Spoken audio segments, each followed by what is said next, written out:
As a child, I did not like to be told what to do. Any of you like that? Any of you kids like that? I appreciate Hugh's like, yep. I didn't like to be told when I could play and when I had to go do my homework. I didn't like to be told when I could hang with a friend and when I had to do my chores. I didn't like to be instructed, probably most of all, I didn't like to be instructed on how to do something that I thought I already knew how to do. I don't know how many times the words came out of my mouth. I know. My parents must have gotten so tired of that. I know. And they're looking at me going like, no, Mark, you don't know. Because now as a parent, I know how many times those words come out of my kid's mouth. Dad, I know. And I'm like, who are you that you think you already know this? You don't know this. Oh, you Googled it and you think you know? Right? How many times do we stand in this place of authority as opposed to a place of submission? This is really the theme of our text this morning. I'd like to think over the years as I've grown that coming under authority has gotten easier, but I'll tell you, it can still be a struggle for me. When I don't think that authority is right, or when I don't think I need it, or when I don't think it's godly, or all the excuses and justifications that I can give, that you give as to why you can walk in independence and autonomy as opposed to the joyful protection of coming under the authority of God and those that he has appointed to care for and lead us. I know you struggle with this because we all have this aversion to authority. And so this morning, we're looking at this text that Madison read for us, Unmasking Authority Aversion. That aversion to authority, my friends, is hardwired into all of us. It is a human attribute that goes back to our first parents. You shall not eat from the tree. I don't need to listen to that. I can do what I want. I can receive other information and make my own choices. We live in a world where that is the reasoning of the day. You do you. You live by your truth. The misuse of authority has also wrecked this subject for us, if I'm honest. We've all experienced those over us who haven't treated us the way that sort of a godly authority probably ought to treat. Not probably, ought to treat. Whether it be parents, teachers, pastors, bosses, a husband. And so I'll just say, if you haven't already caught the drift this morning, this is a hard subject for us. But here we see that God ordained authority, and our heart in humble, joyful submission to authority is for our good. Just let me say it this way before we jump to the text. It may be that you feel weighed down this morning, and I just want to say, oftentimes we feel weighed down with the burden of being fixers and saviors of others, when the secret weapon to gospel freedom is submission. If you're a teen here in the room this morning, your parents are not perfect, but they are God's ordained authority in your life. And guess what? Your joy and flourishing, students, comes as you willingly honor God by coming underneath your parents' authority. Someday you're going to rejoice at the godly parents that God has given you. Because children actually thrive when they know they're not in charge. And they don't have to figure out life on their own, right? When they've actually been given fences and boundaries, they actually are free because they can run joyfully, freely within those boundaries. And as that's such an important principle in parenting and in the home, it's also an important principle for us as humans. God has established these boundaries.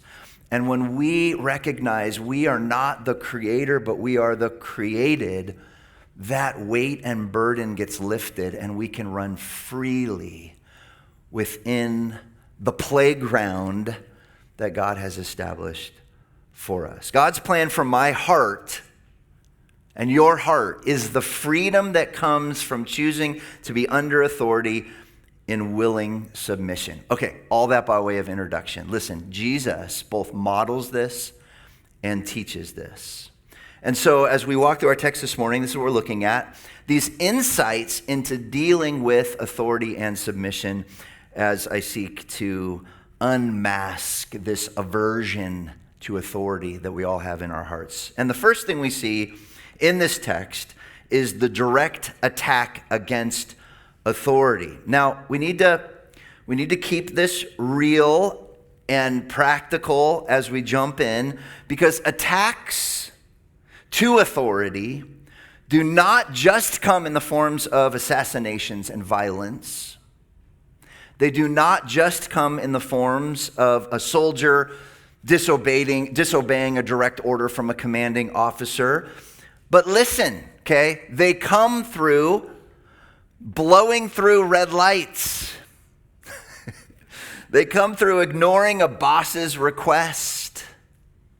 They come through choosing control or independence in marriage.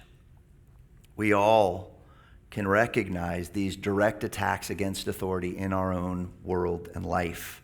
So this applies to us all. And it's central to how we think about ecclesiology. It's central to how we think about the church and how God's designed us to operate together. So let's input our historical context again as we approach our text. We're so grateful for those of you that are with us. We are in the final week of Jesus' life, the Passion Week. Chapter 11 has opened with him on Sunday riding in on a donkey, a different kind of king, into the city of Jerusalem. We saw on Monday that he entered the temple courts and he cleaned house. He drove out the circus that had blocked, don't miss this, the nations from worshiping. He saw that the court of the Gentiles, the place where the non-Jews could come and worship Yahweh, was becoming this marketplace. And he said, how are you, the Jewish people who are to be a light to the nations, you're now being a block to the nations? And he cleaned house. In chapter 11, verse 15, if you look back there, it says, and they came to Jerusalem, Jesus and his disciples, and he entered the temple, and he began to drive out those who sold and those who bought in the temple. He overturned the tables of the money changers and the seats of those who sold pigeons. And then verse 17, he said, he was teaching them and saying to them, is it not written, my house shall be called a house of prayer for all the nations, but you have made it a den of robbers. The next verse tells us what the Jewish leaders, 3 groups of them, stayed up all night debating and scheming. Look at verse 18. And the chief priests and the scribes heard it and were seeking a way to destroy him, to assassinate him, to kill him, for they feared him, because all the crowd was astonished at his teaching. So Tuesday morning now comes in chapter 11, verse 20. And they passed by the withered fig tree into the city. And we pick it up this Tuesday morning in verse 27, as they had come down across the Mount of Olives. They had passed the withered fig tree. And then it says in verse 27, this Tuesday morning, and they came again to Jerusalem. And he was walking in the temple. And the chief priests and the scribes and the elders came to him, and they said to him, by what authority are you doing these things? Or who gave you this authority to do them? I've mentioned in the last few weeks that Jesus has this threefold office: prophet, priest, and king. We've seen Jesus operate as a prophet. In the cursing of the fig tree, he exposes the faithless hypocrisy of the Jewish people. We saw how he came into the temple and operated as a priest, clearing the way for the nations to get to God. And now here in this morning, we see him operate as king, a man from God with the authority to lead. And listen, friends, can I just say, his leadership in your life It may hurt at some times, but it's always for your good. It's always for your good. And in this text, we see how Jesus silences his opponents. And then there's going to be a parable that we'll look at next week in chapter 12 that actually indicts them, exposes them as those who are scheming murderers, who are addicted to control, who are all about power, and have this absolute aversion to submitting to the authority, to any authority outside of themselves. We need to unmask what's going on here. And the first thing that we need to note is that an aversion to authority will often come in a direct attack against authority. And here, what we see in verse 28 is sometimes it's even disguised as a question. So just look back at verse 28. They, the chief priests, scribes, and elders, said to him, "By what authority are you doing these things? Or who gave you this authority to do them?" They're saying in essence, why do you think you can come in here to our temple and do what you did? Who gave you the right to come and mess with our world? Certainly wasn't us. Show us your credentials. And this feels like one of those obvious teachings, but one of the surest evidences of a lack of submission, listen, is challenging the authority over you. Just questioning it, challenging it. It is your and my authority-averse heart that makes demands on another. Now listen, there's certainly time to push against authority. We saw the apostles in Acts say we must obey God rather than men. But the Bible consistently teaches us to submit to authority. And listen, it's not even because that authority over us deserves it, but because our hearts were designed for it. I have this picture in my mind of rain coming down, and we're all out in the rain, and it soaks everyone. And listen, a submissive spirit is the umbrella that you're able to put up in the midst of this downpour that provides safety and protection for your heart, for your life, for your relationships. Now, there are different kinds of questions, right? And this question from the Jewish leaders here in verse 28 was not a question of reflection. Let's think about this together. What do you think? Let's discuss. This wasn't a question of clarity, as though they needed some understanding. They understood exactly what was going on. It was a question of attack. It was a question of attack, and Jesus knows it. Jesus knows that this is what these Jewish leaders are doing. They're attacking him. Now, it's interesting to note. I hope this sort of causes you to go, "Whoa, that's cool," the way that it did me. It's interesting to note as we move into the second point that Jesus was asked around 180 questions in the New Testament, in his life, in his ministry. He was asked 180 questions. I want you just to sort of think in your mind, how many do you think Jesus directly answered? 180 questions. How many did Jesus answer those questions? 3. He actually, though, asked over 300 questions. See, his questions to the questions, and here, as he's answering a question with a question, was not Jesus trying to be sassy or throw his weight around. His questions weren't, insecure attacks to maintain power, refusing to answer and evading. Listen, Jesus' questions were to provoke thought. Jesus' questions were to expose error and to deepen faith. And here Jesus responds with a question. And what's interesting is the answer to his question that he's going to ask back to the Jewish leaders is, in fact, the answer to the very question that he had been asked. So he's going to ask him a question. I'm going to read it here in a minute. The answer to that question is also the answer to the question they're asking, right? This is just brilliant pedagogy, as we would say as teachers. So here's the second point. The redirecting ask of godly authority. The redirecting ask of godly authority. And the ones who sought to set a trap now find themselves caught in a trap of their own making. Look at verse 29 and 30. Jesus said to them, to their question, I will ask you one question. Answer me, and I will tell you by what authority I do these things. Was the baptism of John from heaven or from man? Answer me. They ask for the source of Jesus' authority. There is a clear answer to that question. What is it? By what authority does Jesus do these things? The Father. I mean, that's not a hard answer to come up with. This is not a deep theological question that the Jews and these leaders wouldn't have known.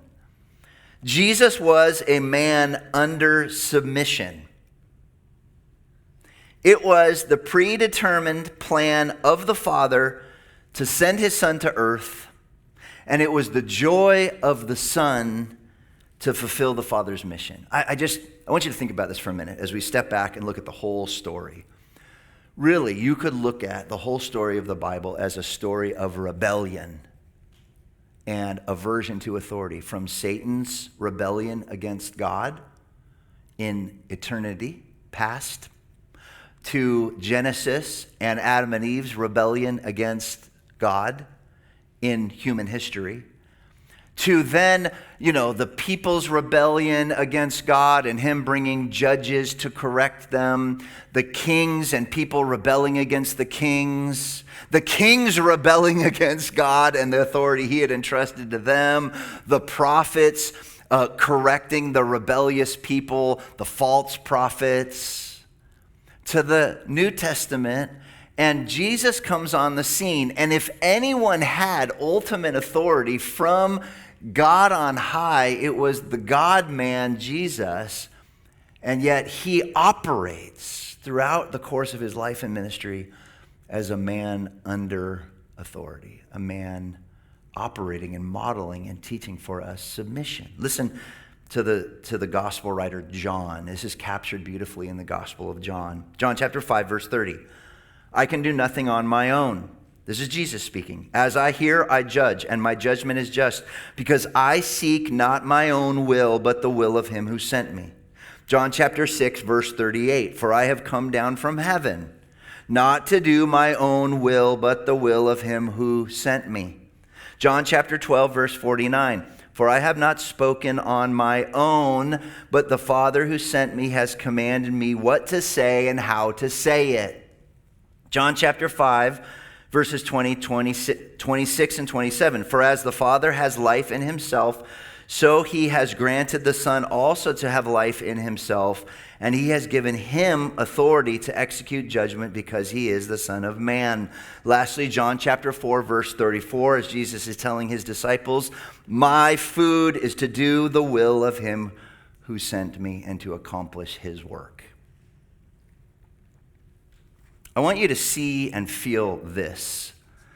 I also want you to be excited about this little statement that I crafted because I really like it. Jesus' freedom on earth was directly tied to his authority from heaven. Think about that for a minute. Jesus operated with this freedom in life and ministry. He didn't care about who he offended. He wasn't fearful of what people thought of him or what they were going to do to him. He cared for people. He came alongside of women and children in ways that Jewish rabbi, teacher, men did not do. He pushed against the cultural norms. And Jesus had the freedom to do this because his life was tied to his authority from heaven. Because he operated right within the authority that was over him, he had great freedom to do that which the Father had called him to do. There's something that he's modeling for us. Wives to husbands, Husbands, as those to model Christ. Children, to your parents. Employees, to employers. Employers, and how you lead. Teachers in your classrooms. Elders, to the sheep that they're entrusted to care for. This is a core principle for each of us who exercise authority. Come back to verse 29 now with me. He says, I will ask you one question, answer me, and I will tell you by what authority I do these things. It's by the authority of the Father. Clearly the answer, and yet Jesus knows you're not going to accept that answer. So I'm going to ask you this one question that has the same answer. So let's talk about John the Baptist, he says. Verse 30. Was the baptism of John from heaven or from man? Answer me. Some of you may know this word. You grammar geeks, you English majors. You know this word? Synecdoche. This is a synecdoche. It's a figure of speech where a part represents the whole. You know this. You use these in your life, but you maybe didn't know the word. It's like when we refer to the White House. We're not actually talking about the building itself. We're talking about the whole of the presidency, right? Oh, the White House has spoken. Or when you say, I got a new set of wheels. Do you mean you just got 4 wheels? No, you're like, I got a car. I got a new car, right? So the baptism of John is a synecdoche. It represents the whole of John's ministry. It represents the whole of his authority. Now, John the Baptist was a controversial figure for the Jewish leaders. He had split the people from the leaders. Now Jesus has done the same. Both John and Jesus were commissioned by God. They came in the authority of the Father. And John's ministry, John the Baptist's ministry, had also been investigated, much in the same way that now they are investigating Jesus' ministry. Let me just read for you John chapter 1, verses 19 to 27, and listen to the investigation of the Jewish leaders against John the Baptist. And this is the testimony of John when the Jews sent priests and Levites from Jerusalem to ask him, "Who are you?" He confessed and did not deny, but confessed, "I am not the Christ." And they asked him, "Well, what then? Are you Elijah?" He said, "I am not." "Are you the prophet?" He answered, "No." So they asked him, "Who are you? We need to give an answer to those who sent us. What do you say about yourself?" John said, "I am the voice of one crying in the wilderness, 'Make straight the way of the Lord,' as the prophet Isaiah said." They ask him, "Then why are you baptizing if you are neither the Christ nor Elijah nor the prophet?" John answered them, "I baptize with water, but among you stands one you do not know, even he who comes after me, the strap of whose sandal I am not worthy to untie." These things took place in Bethany across the Jordan where John was baptizing. John knew, for all the authority that he had been given, he was a man under authority. He says, "There's one who's coming behind me whose sandals I'm not even worthy to untie." See, this is the freedom that comes when you're under authority, when you walk in submission. John didn't have to puff his chest out and throw his weight around and say, "Who am I? Have you just not seen all these people that are coming out that I'm baptizing? Jesus himself is coming." No, he said, I'm just a voice in the wilderness. I'm not even worthy to untie the one who's going to come after me. I want you to settle in on this thought. When you are free from trying to prove yourself, when you're free from trying to convince someone or fix someone, guess what? You are then in the right spot to actually be able to minister to someone, to love someone, to serve someone.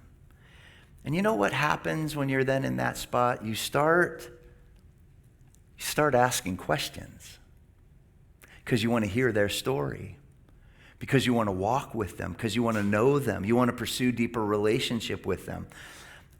In parenting, Michelle and I had to remind each other all the time. We're two teachers.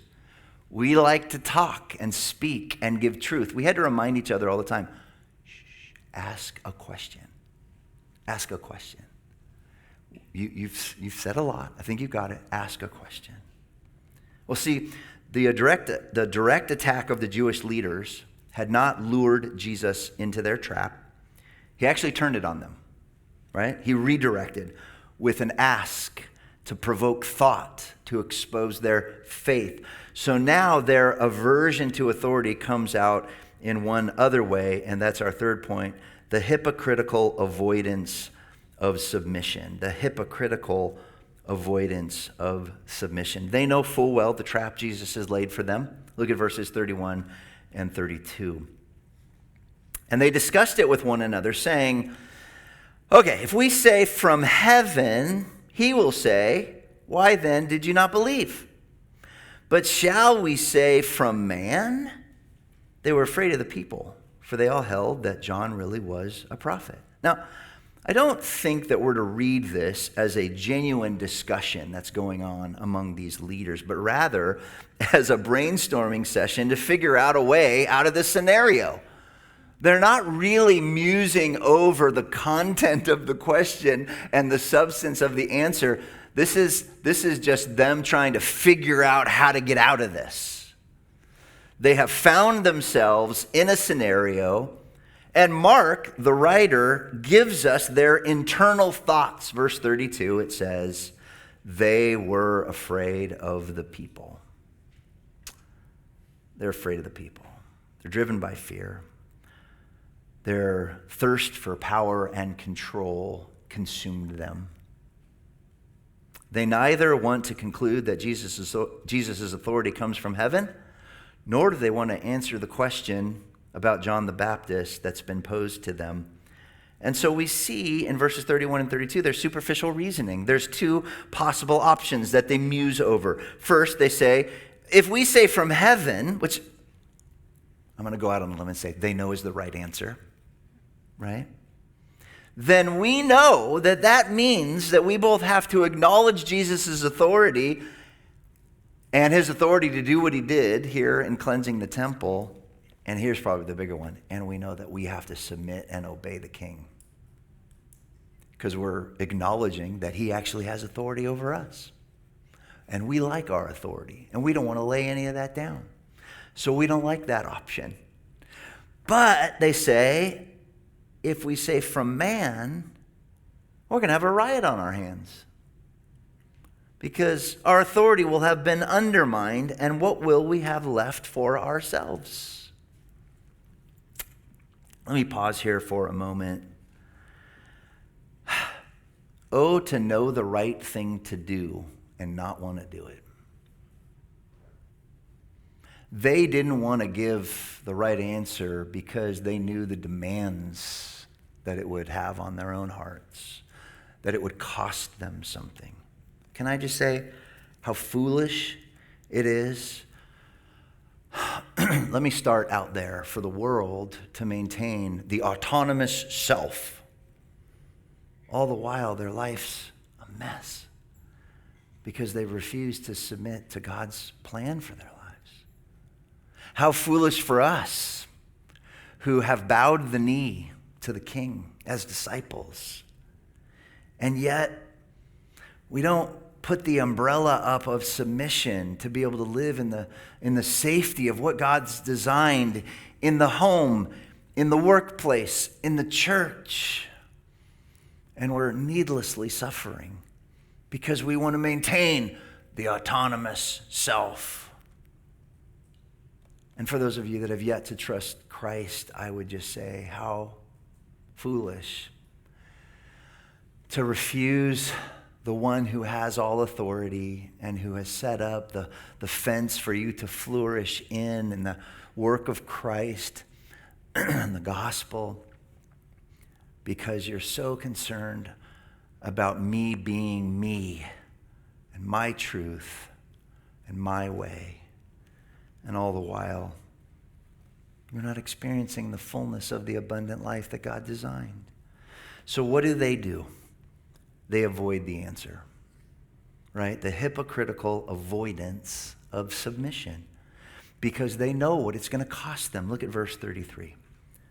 So they answered Jesus, "We don't know." And Jesus said to them, "Well, neither will I tell you by what authority I do these things."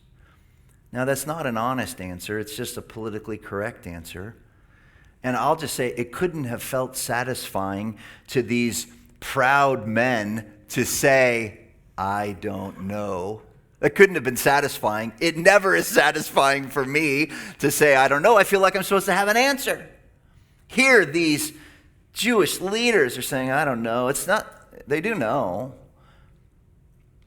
It was obvious by the works of Jesus. It was evident by the testimony of their own conscience. But they avoided the demands that giving that answer would have put on them, namely submission to the king. And voila, they're caught in their own hypocrisy. They're trapped in a spiritual prison of their own making, like so many in our world who ultimately it just comes down to not bowing the knee. So let me just close here. 3 things to consider in unmasking your own authority aversion. I don't want any of us to walk away feeling like we didn't get a conviction from the Holy Spirit. So here it goes. Number 1, are you quick to answer or quick to ask? Do you find yourself wanting to give the answer, wanting to assert yourself, wanting to challenge the authority, or you're quick to ask a question because you don't know what you don't know? The Bible is clear that it says we all ought to be slow to speak, slow to anger, quick to listen. Well, implied in listening is that you're asking someone else to talk. I think that this might just be the kind of question that unmasks in your own heart whether you willingly come under just even the enjoyment of relationships that God has put around you, or you're trying to assert yourself over others. Second, might unmask and provide some conviction. Do you ask to attack and avoid, or do you ask to understand? I've had people in my life that ask questions, and they ask the kinds of questions that I know they're setting traps for me in. They don't want relationship and understanding. They're asking to avoid something, or they're asking to attack. And so I think there's a place for you, for all of us, to pause and even just consider, what kinds of questions do I ask? Do I attack, avoid, or do I seek to understand? And then third, when you know the answer, are you willing to embrace the cost that it requires? And this just comes back to that spot of, I just know. I know this feeling in my own heart. I'm just going to assume you know it in your own heart too, where you're like, I know what the answer to that is, but I'm not ready to give it yet because I know I'm going to have to do some changing. And if I answer this way, I'm going to have to repent of this, and I'm going to have to confess my sin to somebody. Or if I come to the correct answer that I know the Spirit is convicting me over, or my conscience is convicting me over, I know it means I'm going to have a really hard conversation with a friend, with a coworker. And I really am not interested in doing that yet. And so I'll just say, I don't know.